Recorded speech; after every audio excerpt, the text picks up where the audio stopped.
گھر کوئی boarding house نہیں ہے جہاں کچھ لوگ ایک ہی چھت کے نیچے رہتے ہیں لیکن ان کا آپس میں کوئی رشتہ نہیں ہے. وہ ایک ہی چھت کے نیچے سوتے جاگتے ہیں، کھاتے پیتے ہیں اور اپنی حاجات سے فارغ ہوتے ہیں، لیکن کوئی کسی دوسرے کا رشتہ دار نہیں ہوتا. ایک بورڈنگ ہاؤس ہے، ایک ہاسٹل ہے. گھر کوئی ہاسٹل نہیں ہے. نبی اکرم صلی اللہ علیہ وسلم نے قرآن مجید میں ہمیں جو گھرانہ دیا ہے اس میں مرد ذمہ دار ہے. نیک عورتوں کی صفات بیان کی جا رہی ہیں. اگرچہ نماز روزہ عورت پر بھی فرض ہے، لیکن یہاں دو صفات کا تذکرہ ہے کہ فَالصَّالِحَاتُ قَانِتَاتٌ حَافِظَاتٌ لِلْغَیْبِ، کہ نبی اکرم صلی اللہ علیہ وسلم عید کی نماز پڑھا کر واپس جا رہے تھے تو عورتوں کے انکلوجر کے پاس سے گزر ہوا. آپ نے عورتوں سے کہا کہ یا معاشر النساء، عورتوں تصدقنا، صدقہ دیا کرو، میں تمہیں جہنم میں جلتا ہوا دیکھوں.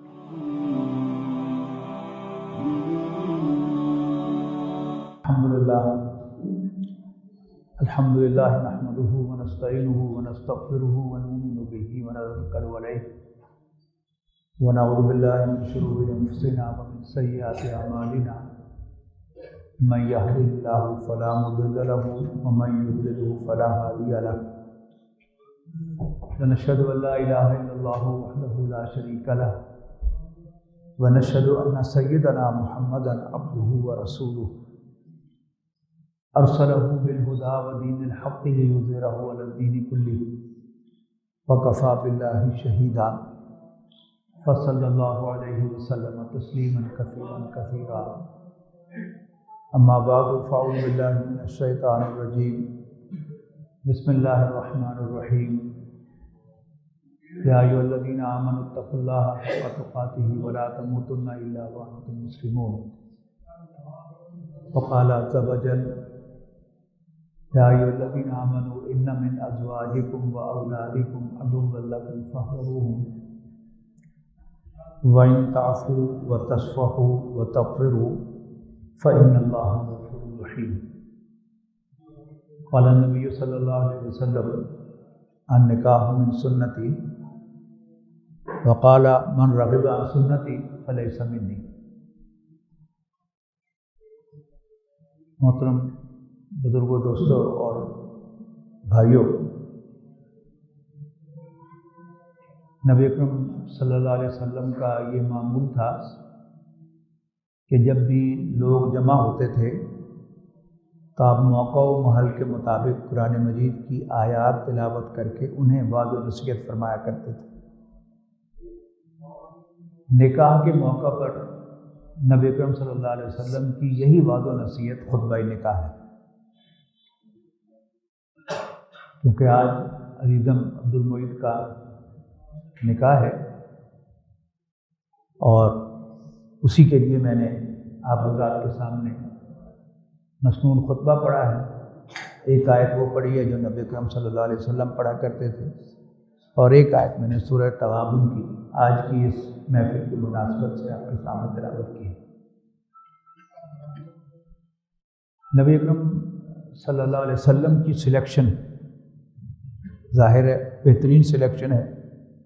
پورے قرآن مجید میں سے نبی اکرم صلی اللہ علیہ وسلم نکاح کے موقع پر جو آیات تلاوت کیا کرتے تھے وہ اکثر سورۃ النساء کی پہلی آیت، سورہ آل عمران کی آیت جو میں نے آپ کے سامنے تلاوت کی ہے، اور سورۃ احزاب کی 2 آیات تلاوت کیا کرتے تھے.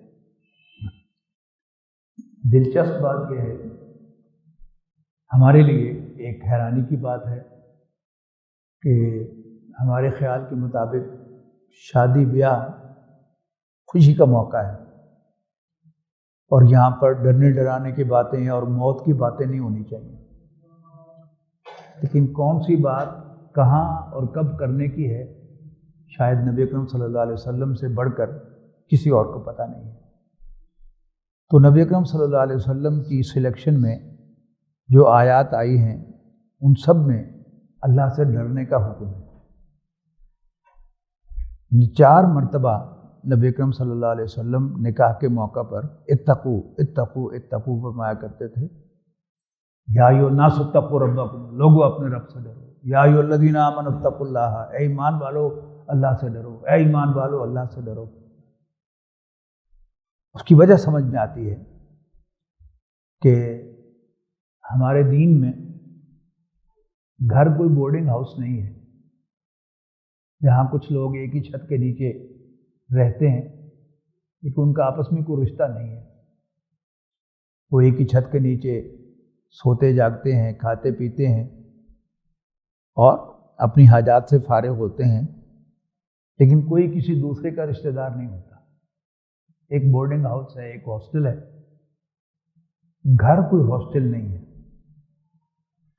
اور خاص طور پر اسلامی گھر کہ جہاں رہنے والے دو افراد لازماً کسی نہ کسی رشتے میں منسلک ہوتے ہیں، یا وہ باپ بیٹا ہوں گے، یا بھائی بھائی ہوں گے، یا بھائی بہن ہوں گے، یا ماں بیٹا ہوں گے، یا میاں بیوی ہوں گے، یعنی کوئی نہ کوئی رشتہ ضرور ہوگا گھر کے اندر رہنے والا۔ پھر ہمارے اور انگریزوں کے گھروں کے درمیان فرق ہے، وہاں ایک گھر میں رہنے والے برابر ہیں، مرد اور عورت برابر ہیں، باپ بیٹا برابر ہیں، کسی کو دوسرے پر فوقیت نہیں ہے۔ لیکن نبی اکرم صلی اللہ علیہ وسلم نے قرآن مجید میں ہمیں جو گھرانہ دیا ہے اس میں مرد ذمہ دار ہے۔ سورہ نساء میں واضح کر دیا گیا کہ الرجال قوامون علی النساء، مرد عورتوں پر ذمہ دار بنائے گئے، بما فضل اللہ بعضهم علی بعض، جیسے اللہ تعالیٰ انسانوں میں سے ایک دوسرے پر ان کو فضیلت دیتا ہے۔ مالک ہے نا، ہم سب کا مالک کون ہے؟ اللہ تعالیٰ۔ ایک ملک کا مالک جس کو چاہتا ہے مینیجر بناتا ہے، جس کو چاہتا ہے اکاؤنٹنٹ بناتا ہے، جس کو چاہتا ہے اس کو کوئی اور کام دیتا ہے، مالک جو ہوا۔ تو ہمارا مالک اللہ تعالیٰ ہے، اس نے ہمیں جو گھر بنا کے دیا ہے اس میں مرد کو گھر کا ذمہ دار بنایا ہے اور عورت کو اس کے ماتحت بنایا ہے۔ لہٰذا فرمایا الرجال قوامون علی النساء، مرد عورتوں پر ذمہ دار ہیں، بما فضل اللہ بعضهم علی بعض، جیسے انسانوں کو ایک دوسرے پر فضیلت دیتا ہے۔ وَبِمَا أَنفَقُوا مِنْ أَمْوَالِهِمْ، اور اس لیے بھی کہ مرد اپنے مالوں میں سے خرچ کرتے ہیں اپنے گھر کو چلانے کے لیے، ہمارے دین میں یہ ذمہ داری عورت پر نہیں ڈالی گئی، بلکہ اگر کوئی مرد اپنے گھر والوں کو سپورٹ نہ کر سکے، عورت کو سپورٹ نہ کر سکے، تو اسے اختیار حالت ہے کہ اس سے اختیار حاصل ہے کہ اس سے علیحدگی اختیار کر لے۔ یہ ذمہ داری مرد کی ہے۔ وَبِمَا أَنفَقُوا مِنْ أَمْوَالِهِمْ۔ اچھا، اب جب بھی کوئی نظام ہوتا ہے تو وہاں اس میں اطاعت ہوتی ہے، افسر جو ہے اس کی اطاعت کی جاتی ہے، ماتحت پر لازم ہے کہ وہ اس کی اطاعت کرے۔ قرآن مجید میں مردوں کے بارے میں جہاں بھی کسی کردار کا ذکر آتا ہے تو اول و آخر نماز کا ذکر ہوتا ہے۔ سورہ مومنون کے آغاز میں ارشاد ہوا کہ مومن فلاح پا گئے، الذین هم فی صلاتہم خاشعون، وہ مومن جو اپنی نمازوں میں عاجزی اختیار کرتے ہیں۔ اور پھر بہت سے صفات بیان کی، آخر میں فرمایا کہ والذین هم علی صلواتہم یحافظون، اور وہ جو اپنی نمازوں کی حفاظت کرتے ہیں۔ یہی مضمون سورہ معارج میں بھی آیا۔ شروع میں فرمایا کہ انسان بڑا تھردلا واقع ہوا ہے، اذا مسہ الشر جزوعا، جب اس پر تنگی آتی ہے تو شور مچاتا ہے، واذا مسہ الخیر منوعا، اور جب آسانی آتی ہے اللہ تعالیٰ مہربانی فرماتا ہے، مال عطا کرتا ہے تو اس کو روک کے رکھتا ہے، کنجوسی کا مظاہرہ کرتا ہے۔ الا المصلین، سوائے نمازیوں کے، الذین هم علی صلاتہم دائمون، وہ جو اپنی نمازوں پر دوام اختیار کرتے ہیں۔ اور آخر میں پھر فرمایا والذین هم علی صلاتہم یحافظون۔ یہاں کیا ہے، نیک عورتوں کی صفات بیان کی جا رہی ہیں۔ اگرچہ نماز روزہ عورت پر بھی فرض ہے، لیکن یہاں دو صفات کا تذکرہ ہے کہ فالصالحات قانتات حافظات للغیب، بس نیک عورتیں وہ ہیں کہ جو اپنے شوہروں کی فرما بردار ہیں اور ان کی عدم موجودگی میں ان کی امانت کی حفاظت کرنے والی ہیں۔ یہ امانت کیا ہے؟ نبی اکرم صلی اللہ علیہ وسلم نے بڑے خوبصورت الفاظ میں حجۃ الوداع میں فرمایا کہ تمہاری عورتوں پر ایک ہی حق ہے کہ تمہارے بستر کے پاس وہ کسی دوسرے مرد کو نہ جانے دیں۔ یہ کیا ہے؟ یہ اس کی سب سے بڑی امانت ہے، اور اس کے مال کی حفاظت، اس کی اولاد کی حفاظت، یہاں تک کہ اس کے رازوں کی حفاظت۔ 28ویں پارے کی آخری صورت میں صرف اس بات پر کہ نبی اکرم صلی اللہ علیہ وسلم کی 2 بیویوں نے رسول اللہ صلی اللہ علیہ وسلم کا راز نہیں رکھا، اس پر ان کی سرزنش فرمائی گئی۔ یہ کیا ہے؟ یہ بھی مرد کا حق ہے۔ نبی اکرم صلی اللہ علیہ وسلم نے اس پر ایک صفت کا اضافہ فرمایا، وہ بھی کمال کی صفت ہے کہ فرمایا من علامات المرأۃ الصالحۃ ثلاث، نیک عورتوں کی 3 نشانیاں ہیں۔ نمبر 1، جب اس کے شوہر کی اس پر نظر پڑے تو اسمائل پاس کر کے اس کو خوش کرے، اور یہ بڑی اہم صفت ہے۔ آج ہم جس دور میں رہ رہے ہیں، آپ ٹکٹ لینے چلے جائیں، ریلوے کا، بس کا، کسی بازار میں چلے جائیں، کسی دفتر میں چلے جائیں، تو عورت جو ہے وہ مسکراتے ہوئے آپ کا استقبال کرتی ہے۔ آپ کی کولیگ، آپ کی کلاس فیلو، وہ مسکراتے ہوئے آپ کا استقبال کرتی ہے۔ لیکن آپ کی اپنی بیوی اگر آپ کو اسمائل پاس کر کے آپ کو ویلکم نہیں کرے گی تو آپ کو ہر دوسری عورت اچھی لگے گی سوائے اپنی بیوی کے، اور اس سے زیادہ فساد کوئی نہیں ہو سکتا۔ یہاں تک کہ مرد جب دفتر سے آتا ہے تو ساتھ والی پڑوسن دروازے پر کھڑی ہوتی ہے، وہ کہتی ہے السلام علیکم بھائیان، لیکن جب گھر میں داخل ہوتا ہے تو اپنی بیوی جو ہے اس کی، وہ اس کو کاٹنے کو دوڑتی ہے۔ نتیجہ کیا ہے؟ جو فساد ہم دیکھ رہے ہیں اپنے معاشرے میں وہ یہی ہے۔ ایک زمانہ تھا کہ میرا بیرون ملک آنا جانا رہا سن 84 سے، میں بڑے فخر کے ساتھ کہتا تھا وہاں پر کہ مسلمانوں کا ڈیورس ریٹ بہت کم ہے، گوروں کا زیادہ ہے۔ لیکن آج میں افسوس سے کہہ رہا ہوں کہ بدقسمتی سے اب ہمارا جو ڈیورس ریٹ ہے وہ ان سے بھی بڑھ گیا ہے۔ ہر تیسرا گھرانہ طلاق ہوئی۔ یہ جو موبائل آ گیا، انٹرنیٹ آ گیا، تو نکاح ہوتا ہے، ابھی رخصتی بھی نہیں ہوتی تو طلاق ہو جاتی ہے۔ ٹالرنس ہم میں نہیں رہی، برداشت ہم میں نہیں رہی، فون پر ہی لڑائی ہو جاتی ہے اور ہم طلاق دے مارتے ہیں ہمارے نوجوان۔ تو نبی اکرم صلی اللہ علیہ وسلم نے عورت کا جو تعارف کروایا ہے، اگر وہ ہم یاد رکھیں گے تو ہمیں نوبت یہ نہیں آئے گی۔ نبی اکرم صلی اللہ علیہ وسلم، بڑی ہی زبردست حدیث ہے کہ نبی اکرم صلی اللہ علیہ وسلم عید کی نماز پڑھا کر واپس جا رہے تھے، تو عورتوں کے انکلوجر کے پاس سے گزر ہوا۔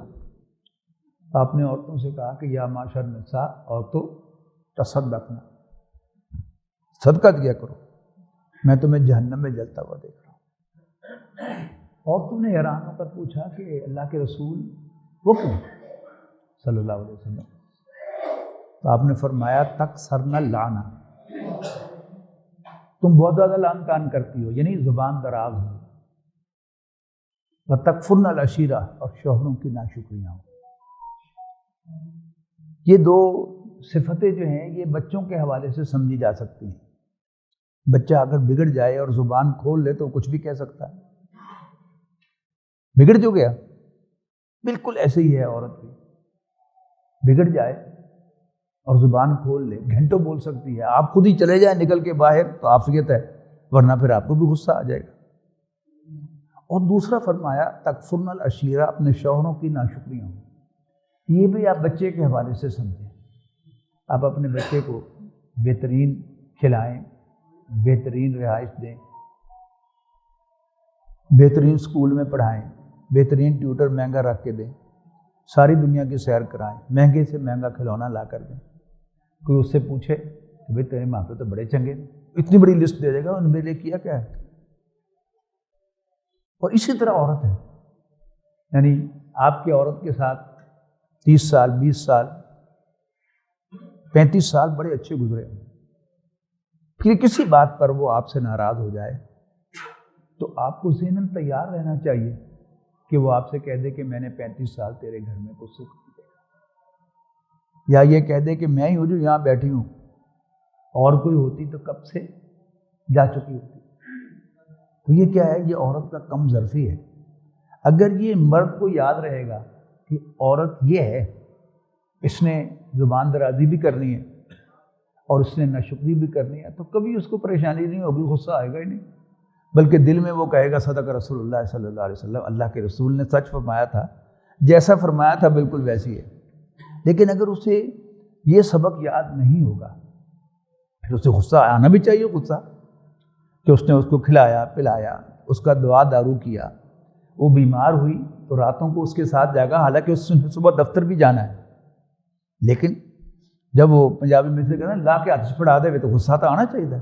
لیکن اگر یاد آ جائے کہ اللہ کے رسول نے اس کی یہی تعریف فرمائی ہے، یاد آ جائے گا تو انشاءاللہ غصہ نہیں آئے گا اور پھر گھر نہیں ٹوٹے گے۔ اس کے لیے میں نے آپ کو جو سورہ تغابن کی ایک آیت سنائی ہے، میں اس کی طرف آ رہا ہوں، وہ کیا ہے؟ ہم مردوں کے لیے بالعموم اور آج کی اس محفل کے اعتبار سے دولہا کے لیے بالخصوص نصیحت ہے۔ یا ایھا الذین آمنوا، اے ایمان والو، ان من ازواجکم و اولادکم عدوا لکم فاحذروہم، یقیناً تمہاری بیویوں اور تمہاری اولاد میں سے کچھ تمہارے دشمن ہیں۔ یہ دیکھیں یہاں بھی دونوں قرآن مجید کی آیت میں بیویاں اور اولاد اکٹھے کیے گئے ہیں، کوئی مشترک بات ہے نا، اکٹھے کیے گئے ہیں۔ فاحذروہم، بس ان سے ہوشیار رہو کہ وہ تمہیں جہنم میں نہ لے کے جا جائیں، تمہارا گھر نہ برباد کر دیں، تمہیں غصہ نہ دلا دیں۔ فاحذروہم، لیکن یہ کیسے دشمن ہے؟ جس سے لڑنا نہیں ہے۔ اس دشمن سے صرف ہوشیار رہنا ہے اور اس کو ٹیکل کرنا ہے، ہینڈل کرنا ہے، غصے میں نہیں آنا۔ اور وہ ہینڈلنگ کیا ہے؟ وَإِن تَعْفُوا وَتَصْفَحُوا وَتَغْفِرُوا، عفو کہتے ہیں چھوڑ دینے کو۔ نبی اکرم صلی اللہ علیہ وسلم نے فرمایا اعفوا اللحیٰ، داڑھیوں کو چھوڑ دو، وقصوا الشوارب، اور مونچھوں کو تراشو۔ چھوڑ دینا، نوٹس نہ لینا، ہر چھوٹی چھوٹی بات پر ٹوکنا نہ، ہر چھوٹی چھوٹی بات پر روکنا نہ، چلنے دینا گاڑی کو۔ جیسے ہاکی کے میچ میں فاؤل ہوتا ہے تو ریفری وسل بجاتا ہے، اس کے بعد گیند خود ہی دوسری ٹیم کے پاس چلی جاتی ہے، چھوٹی سی وسل بجاتا ہے، جاری رکھو۔ یہ عفو ہے، چھوڑ دینا۔ اور پھر وَتَصْفَحُوا، صفحہ کہتے ہیں کاغذ کے صفحے کو۔ یہ کیا ہوتا ہے؟ یہ کاغذ ہے، اس کا ایک صفحہ یہ ہے، ایک صفحہ یہ اس کو نہیں دیکھتا، یہ اس کو نہیں دیکھتا، یعنی چشم پوشی کرنا، سنی انسنی کرنا، انگریزی میں ٹو ٹرن اے بلائنڈ آئی، یہ کیا ہے؟ یہ صفحہ ہے۔ پھر تیسرا تغفروا، ڈھانپ دو، معاف کر دو۔ تو تین الفاظ ایک ہی مفہوم کے، ان تعفوا وتصفحوا وتغفروا۔ انسان بڑا عجیب ہے کہ اس کے، یہ تو ہم کہتے ہیں نا، سیاستدانوں کو کہتے ہیں، ججز کو کہتے ہیں کہ ان کے دورے معیارات ہیں، دنیا کو کہتے ہیں، سیکولر ورلڈ کو کہتے ہیں کہ دورے معیارات ہیں، لیکن یہ دورہ معیار ہم سب کا ہوتا ہے۔ ہم دوسروں کے لیے بڑے آئیڈیلسٹک ہو جاتے ہیں، پرفیکٹ ہو جاتے ہیں، لیکن جب اللہ کے سامنے ہاتھ اٹھاتے ہیں کہ یا اللہ میں بڑا گنہگار ہوں، مجھے معاف کر دیں، اگر میں اللہ تعالیٰ سے اپنے گناہوں کی معافی مانگ رہا ہوں تو میں اپنے سے چھوٹوں کو بھی معاف کرنا سیکھوں نا۔ نیو یارک میں گیا ہوا تھا، ایک دوست کے یہاں ٹھہرا ہوا تھا، وہاں ایک اور دوست کے یہاں میں نے فون کیا نیو جرسی میں، وہ گھر پہ نہیں تھے، تو ان کی اہلیہ نے فون اٹھایا، ان نے کہا جی ہیں گھر بھائی صاحب گھر پہ؟ انہوں نے کہا نہیں۔ میں بتایا اپنا، میں نے کہا کہ آئیں تو ان سے کہیں کہ میں فلاں صاحب کے ہاں ہوں تو کال کر لیں۔ تو ہماری بہن کہنے لگی کہ بھائی صاحب میرا بھی ایک کام کر دیں۔ میں نے کہا جی.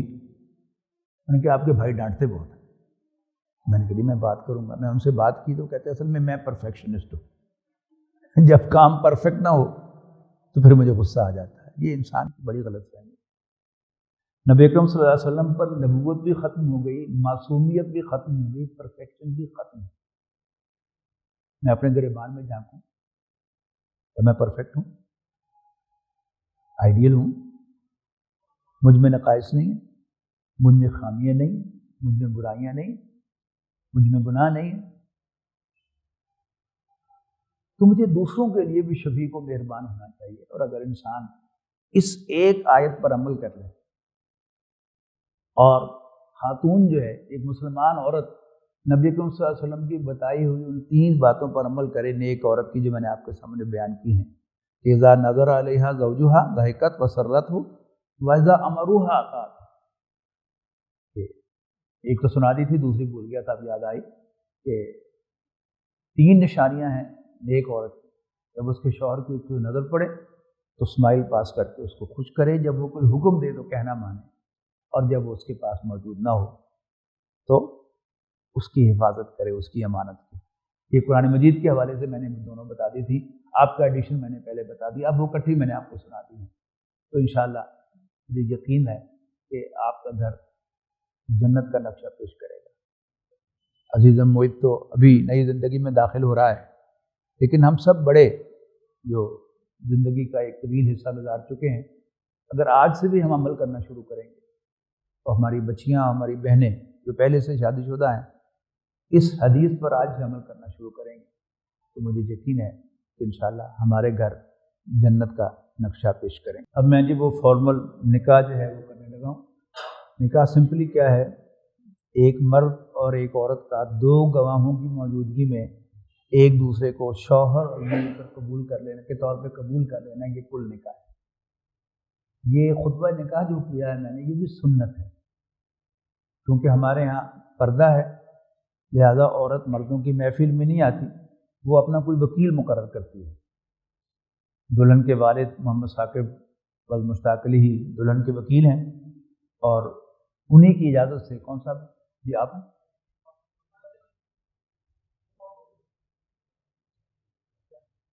ہاں جی اجازت ہے آپ کی طرف سے, ٹھیک ہے تشریف رکھیں. عبد المعید طارق بل طارق مشتاق. میں نے عزیزہ لائبہ ثاقب دختر محمد ثاقب کا نکاح دلہن کے والد اور وکیل محمد ثاقب المشتاق علی صاحب کی اجازت سے آپ سے کیا.